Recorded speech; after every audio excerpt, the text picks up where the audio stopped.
காஞ்சிபுரம் மாவட்டத்தின் பரந்தூரில் புதிய வானூர்தி நிலையத்தை எதிர்த்து ஏகனாபுரம் எனப்படும் ஏகநாதபுரத்தில் 1100 நாள்களை கடந்தும் மக்களின் போராட்டம் நடந்து கொண்டிருக்கிறது. பரந்தூர், ஏகநாதபுரம், வளத்தூர், நெல்வாய், தண்டலம், மேல்பொடவூர், நாகப்பட்டு, இடையார்பாக்கம், அக்கமாபுரம், குணகரம்பாக்கம், சிங்கிள்பாடி, மகாதேவி மங்கலம், மேலேரி உள்பட காஞ்சிபுரம், திருப்பெரும்புதூர் பகுதிகள் வளமான வேளாண் நிலங்களால் சூழப்பட்டவை. 20 கிராமங்களில் ஏறக்குறைய 37,000 மக்கள் வசிக்கின்றார்கள். 20 ஊர்களின் 5300 ஏக்கர் வேளாண் நிலங்களில் 20,000 கோடி ரூபாய் மதிப்பில் பன்னாட்டு வானூர்தி நிலையம் அமைப்பது வளர்ச்சியா? இந்த வானூர்தி நிலையம் அமைந்தால் ஏறத்தாழ 10,000க்கும் மேற்பட்ட மக்கள் தங்களின் சொந்த நிலங்களை விட்டு வெளியேற நேரிடும் என்கிற போது இந்த திட்டம் எவ்வாறு மக்களுக்கான வளர்ச்சி திட்டமாகும்? பரந்தூர் வானூர்தி நிலையம் ஆண்டுக்கு 10 கோடி பயணிகளை கையாளும் திறன் கொண்டதாக இருக்கும் என்று கூறி தமிழ்நாடு தொழில் வளர்ச்சி கழகம் இத்திட்டத்தை முன்னெடுக்கிறது. பரந்தூர் வானூர்தி திட்டம் சுற்றுச்சூழலுக்கு பெரும் சீரழிவை ஏற்படுத்தும். திட்டப்பகுதியில் 26.54 விழுக்காடு ஈரநிலங்கள் மற்றும் 10க்கும் மேற்பட்ட ஏரிகள் உள்ளன. இவை அழிக்கப்படுவதால் நிலத்தடி நீர் முற்றிலுமாக பாதிக்கப்பட்டு வெள்ளப்பெருக்கு ஆபத்து 20 விழுக்காடு அதிகரிக்கும்.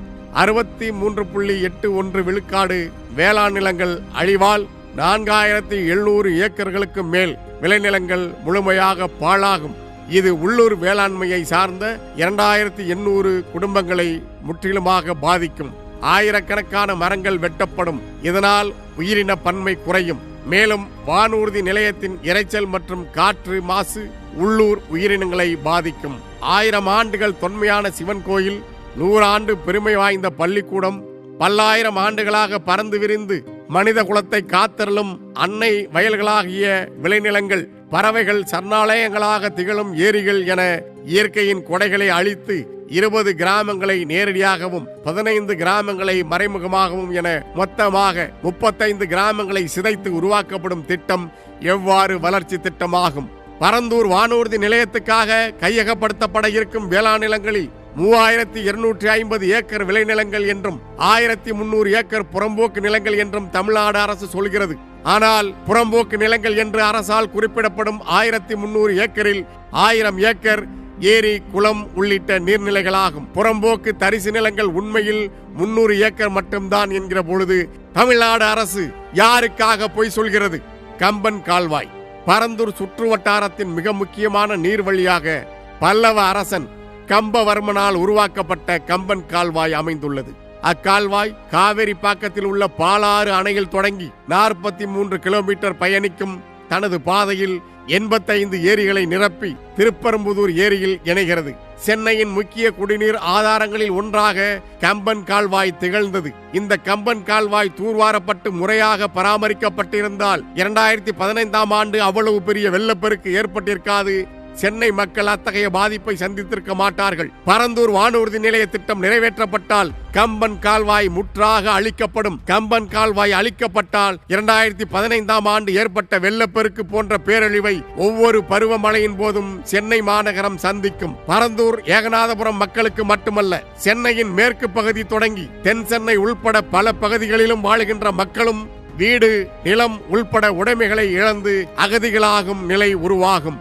வளர்ச்சி திட்டங்களின் பெயரால் வேளாண் நிலங்களை அழிப்பதை அரசுகள் தவிர்க்க வேண்டும் என்று நிலம் கையகப்படுத்துவது தொடர்பான சட்டப்பிரிவு 10 வரையறை செய்துள்ளது. அச்சட்டப்பிரிவின்படி உணவு பாதுகாப்பை உறுதிப்படுத்த வேளாண் நிலங்களை எந்த திட்டங்களுக்காகவும் கையகப்படுத்தக்கூடாது என்பதை மறந்துவிட்டு சட்டத்தை காப்பாற்ற வேண்டியவர்களே அந்த சட்டத்துக்கு எதிராக செயல்படுவது பரந்தூர் வானூர்தி நிலைய திட்டம் மக்கள் வளர்ச்சி திட்டம் அல்ல என்பதை உறுதிப்படுத்துகிறது.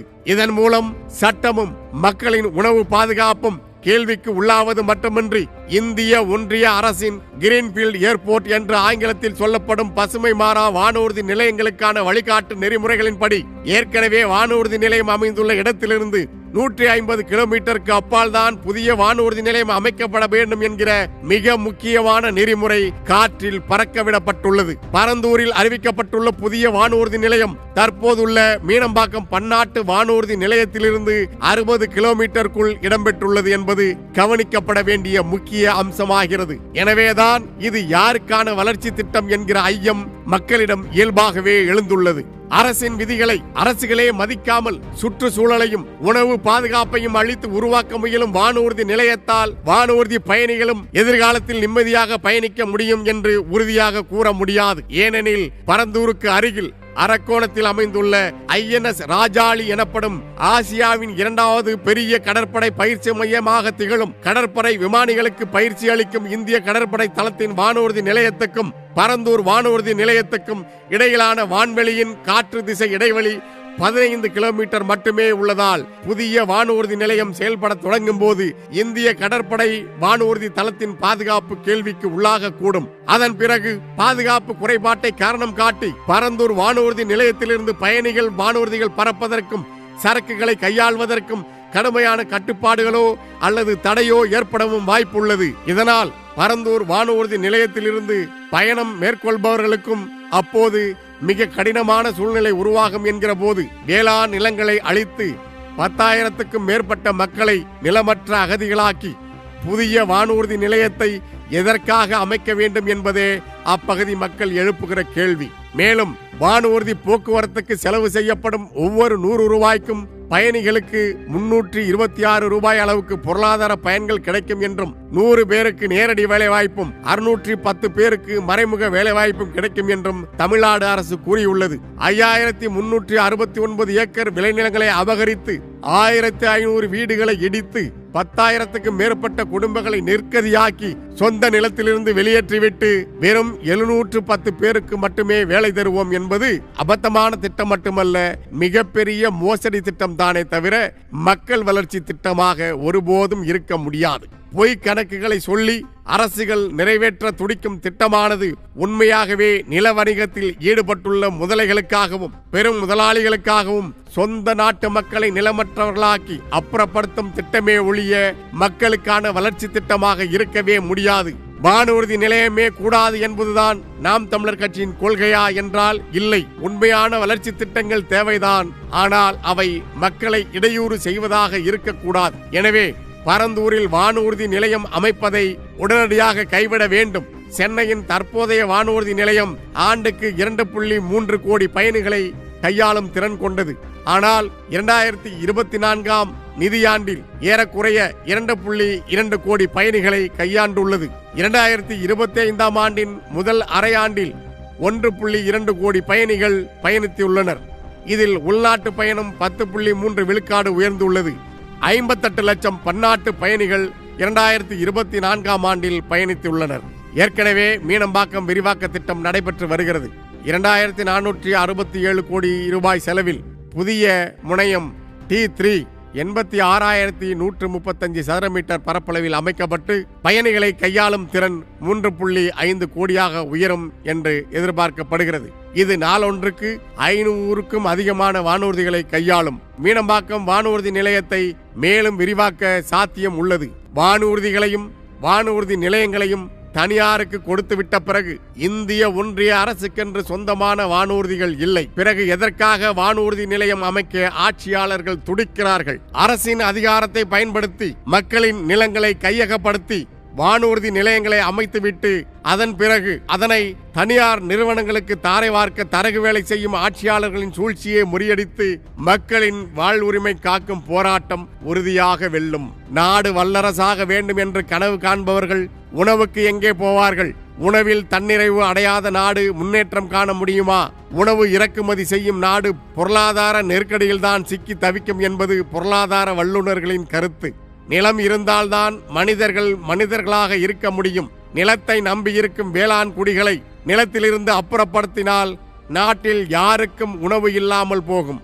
எதை வேண்டுமானாலும் பொறுத்துக் கொள்பவர்கள் கூட பசியை பொறுத்துக் கொள்ள மாட்டார்கள். பசித்த மக்களை எந்த அதிகாரத்தாலும் கட்டுப்படுத்த முடியாது. விளைநிலங்களை காப்பாற்ற வேண்டியது மக்கள் நல அரசின் கடமையாகும். ஆனால் இந்திய ஒன்றிய ஆட்சியாளர்களும் திராவிட மாடல் படப்பிடிப்பு காட்சியாளர்களும் வேளாண் நிலங்களை குறிவைத்தே திட்டங்களை தீட்டுகிறார்கள். அவர்களின் நோக்கம் தமிழர்களை அவர்களின் சொந்த நிலத்திலிருந்து அப்புறப்படுத்துவதுதான். வாக்கு கேட்டு வரும்போது உங்களுடைய வாழ்க்கையையே மாற்றுகிறோம் என்று சொல்கிற இந்திய திராவிட அரசியல்வாதிகள் ஆட்சியில் அமர்ந்ததும் வாக்கு செலுத்திய மக்களின் வாழ்க்கையையும் அவர்கள் வாழும் நிலத்தையும் பறித்து மக்களை அகதிகளாக தான் மாற்றுகிறார்கள். அந்நிய நாட்டின் ஆதிக்கத்தை எதிர்த்து நடந்த விடுதலை போருக்கு இணையாக இன்னும் ஒரு விடுதலை போரை, சொந்த நாட்டு ஆட்சியாளர்களிடமிருந்து தமிழர் நிலத்தை மீட்கின்ற இன்னும் ஒரு விடுதலை போரை, மண்ணை மீட்கும் போரை, நம் மானம் காக்கும் போரை தொடங்க வேண்டிய கட்டாயத்தில் தமிழர்கள் இருக்கிறார்கள். நமது வருங்கால தலைமுறையும் நம்மை போல வாழ்வதற்கு போராடாமல் இருக்க வேண்டுமானால் இன்றைக்கு நாம் போராடியே தீர வேண்டும். அதற்கு ஒரே தீர்வாக நம்மிடம் வாக்கு என்கிற வலிமையான ஆயுதம் இருக்கிறது. நமது நிலத்தை, நமது வளத்தை, மலைகளை, ஆறுகளை, காற்றை, பூமியை எதிர்கால தலைமுறையிடம் நல்லவிதமாக கையளிக்க வேண்டிய கடமை நமக்கு இருக்கிறது. நாம் வாழ்ந்த நிலத்தை எங்கிருந்தோ வந்தவன் எடுத்து செல்ல இனியும் அனுமதிக்க முடியாது. அதிகாரத்தில் இருப்பவர்களுக்கு மக்கள் நலனில் அக்கறை இல்லை. நாம் நாட்டின் வளர்ச்சியை தடுப்பவர்கள் அல்ல. ஆனால் வளர்ச்சி திட்டம் என்ற பெயரில் நம் தலையில் திணிக்கப்படுகின்ற அனைத்தும் யாருக்கான லாபம் என்பதில்தான் கேள்வி எழுகிறது. அனல் மின் திட்டங்களும் அணுமின் திட்டங்களும் உண்மையாகவே வளர்ச்சி திட்டம் என்றால், மக்களுக்கான திட்டம் என்றால், நாட்டுக்கே மின்சாரம் கொடுக்கிற அந்த நல்ல வாய்ப்பை பிற மாநிலங்களுக்கு ஒன்றிய அரசோ அந்தந்த மாநிலத்தை ஆளுகின்ற அரசுகளோ ஏன் கொடுப்பதில்லை? தமிழ்நாட்டில் மட்டும்தான் நிலக்கரியும் ஹைட்ரோ கார்பனும் மீத்தேனும் கிடைக்கிறதா? பீகாரில் நிலக்கரி முற்றிலும் தீர்ந்து விட்டதா? குஜராத்தில் இல்லையா? மராட்டியத்தில் இல்லையா? மத்திய பிரதேசம், உத்தரப்பிரதேசம் ஆகிய மாநிலங்களில் இல்லையா? அவையெல்லாம் ஒன்றுக்கும் உதவாத பூமியா? தமிழ்நாட்டை சுரண்டினால் கேட்பதற்கு யாரும் இல்லை என்ற துணிவோடு இந்தியம் திட்டம் போடும். திராவிடம் பல்லை இழித்தபடி கையெழுத்து போடும். போராடுகிறவர்கள் மீது வழக்கு போடும். தமிழ்நாட்டை காப்பதற்காக போராடுகிறவர்களை தேச விரோதிகள் என்று யார் சொல்கிறார்கள்? தமிழ்நாட்டில் புல் பூண்டு கூட இல்லாமல் அழிப்பதற்கு தேச விரோத, மக்கள் விரோத திட்டம் தீட்டி இருக்கிறவர்கள் சொல்கிறார்கள். காலம் காலமாக தமிழ்நாட்டின் மீது நடத்தப்பட்ட படையெடுப்புகள் அனைத்துமே இங்கிருந்த வளங்களை கொள்ளையடிப்பதற்காக நடந்தவை. இனப்படுகொலை நடந்த ஈழத்தில் கூட இன்னும் ஈரோடு மிச்சம் இருப்பவர்கள் வாழ முடிகிற சூழ்நிலை உள்ளது. ஆனால் ஒன்றிய மற்றும் மாநில அரசுகளின் அதிகாரம் கால் வைக்கும் இடத்தில் தொடர்ச்சியாக மக்கள் வாழ முடியாத நிலை ஏற்படுகிறது என்றால் அதற்கு பெயர் மக்கள் நல திட்டமா? உலகத்தில் எல்லா நாடுகளிலும் மின்சாரம் தயாரிக்கிறார்கள். எந்த அரசாங்கமும் ஏழைகளை அழித்து, அவர்கள் வாழ்க்கையை அழித்து, அவர்களுடைய கண்ணீரிலும் இரத்தத்திலும் மின்சாரம் எடுக்கவில்லை. காற்றில் இருந்தும், கடல் அலைகளில் இருந்தும், சூரிய ஒளியில் இருந்தும், குப்பைகளில் இருந்தும் கூட மின்சாரம் எடுக்கிறார்கள். திரும்பும் திசையெல்லாம் மின்சாரம் எடுப்பதற்கு 1000 வழிகள் இருக்கும் போது தமிழர்கள் வாழ்வதற்கு என்று இருக்கிற ஒரே ஒரு நிலம் தமிழ்நாடு. தமிழர்களின் தாய் நிலத்தை அழித்துதான் மின்சாரம் எடுக்க வேண்டும். தமிழர்களின் வாழ்வை இருட்டாக்கி அந்த மின்சாரத்தை எங்கோ இருப்பவர்களுக்கு கொடுத்து அவர்கள் வாழ்வில் வெளிச்சம் கொடுக்க வேண்டும் என்று அதிகாரம் இருமாப்புடன் செயல்படுகிறது. அதை எதிர்த்து எவரும் கேட்கக்கூடாது. அதிகாரத்தின் இரும்பு கைகள் நீளும் போதும் கை கட்டி வாய்ப்பொத்தி நிற்க வேண்டும் என்று சொல்கிறார்கள். எங்கள் நிலத்தில் எங்களுடைய அனுமதி இல்லாமல் யார் கால் வைத்தாலும் நாங்கள் எதிர்ப்போம். அது தமிழர்களின் மரபணுவிலே பதிந்திருக்கிற வரலாறு. எத்தனை பெரிய படை வந்தாலும் அந்த படை எந்த மண்ணிலே கால் வைக்கிறது என்பதை அவர்களுக்கு உணர்த்துகின்ற வீரம் செறிந்த போராட்ட வரலாற்றை கொண்ட இனம் தமிழ் பேரினம். அதிகாரத்திற்கு வேலை பார்ப்பவர்கள் வெறும் கூலிப்படை. ஆனால் எங்களுடைய தாய் நிலத்தை காப்பதற்காக களத்திலே நிற்கின்ற நாங்கள் படைக்கென்றே பிறப்படுத்த மக்கள் படை. மகேந்திரவர்மனும் நரசிம்மவர்மனும் ஆட்சி செய்தது இந்த மண்ணிலிருந்துதான். மாமன்னன் அரசேந்திர சோழன் தெற்காசிய முழுமையும் ஆட்சி செய்தது இந்த மண்ணிலிருந்துதான். சோழ பேரரசு உலகின் 3வது பேரரசை கட்டி எழுப்பியதும் இந்த மண்ணிலிருந்துதான். ஆசியாவை ஆள்வதற்கு அணிவகுத்ததும் படையெடுத்ததும் இந்த மண்ணிலிருந்துதான். காலம் காலமாக இது தமிழர்களின் பூமி. அத்தகைய தொன்மை மிக்க வரலாற்றையும் பண்பாட்டையும் வாழ்வியலையும் புதைப்பதற்காகவே தமிழ்நாட்டின் நிலங்கள் எல்லாம் பல்வேறு திட்டங்களின் பெயரால் தோண்டப்படுகின்றன. தமிழர்களை நிம்மதியாக வாழவிட்டால் நாம் நிம்மதியாக தமிழ்நாட்டை சுரண்ட முடியாது என்கிற திராவிட நரிகளின் திட்டத்தை தமிழர்கள் உணர்ந்து விட்டார்கள். திராவிடத்துக்கு முடிவுரை எழுத முடிவெடுத்து காத்திருக்கிறார்கள். எமது மக்களும் எமது இளம் தலைமுறையினரும் 2026 புதிய அரசியல் வரலாறு படைப்பார்கள். இது தமிழ் தேசிய இன எழுச்சி அரசியலின் காலம். இனி எங்கள் திருநாட்டில் எங்கள் நல்லாட்சியே. இனம் ஒன்றாவோம், இலக்கை வென்றாவோம். இலக்கு ஒன்றுதான், இனத்தின் விடுதலை. தமிழ்த்தாய் வாழ்க, தலைவர் பிரபாகரன் வாழ்க. நாம் தமிழர்.